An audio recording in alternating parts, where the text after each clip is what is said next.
আমরা কখনো কোনো কাজ করার জন্য বদ্ধপরিকর হয়ে যাই, আবার কোনো কাজ করার জন্য আদা জল খেয়ে নেমে পড়ি।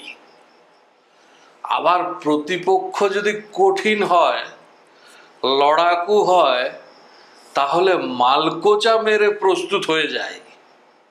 কোনো রকম পায়তারা সহ্য করি না।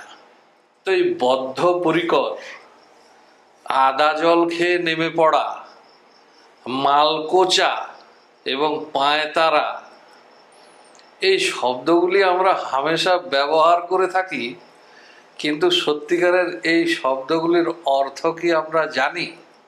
বদ্ধপরিকর, আমাদের পোশাক কি ছিল? পোশাক ছিল ধুতি। ধুতি বড়ই আরামদায়ক পোশাক, ধুতি বড়ই স্বস্তিদায়ক পোশাক।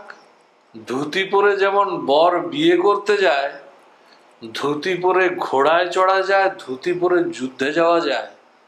কিন্তু বরের যে ধুতি পরা, সেই ধুতি পরাটি বোধহয় বড্ড হালকা পলকা থাকে।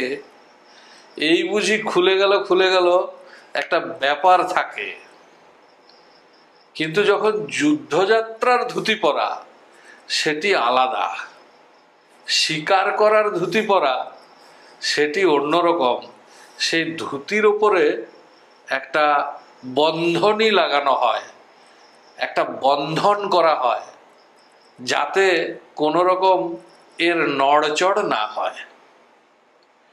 তো এই যে কোমর বন্ধনী, যেটিকে আজকের ইংরাজিতে বেল্ট বলা যেতে পারে, এই কোমর বন্ধনী হচ্ছে পরিকর। বদ্ধপরিকর মানে কোমর বন্ধনী বেঁধে ফেলা হয়েছে। এটা কখন বাঁধা হয়? শিকারে যাওয়ার সময়, যুদ্ধে যাওয়ার সময়, এই ধরনের কাজের ক্ষেত্রে ধুতির ওপরে পরিকর ব্যবহার করা হতো। কাজে বদ্ধপরিকর হচ্ছে সেই চিহ্ন যে আমি সম্পূর্ণ প্রস্তুত।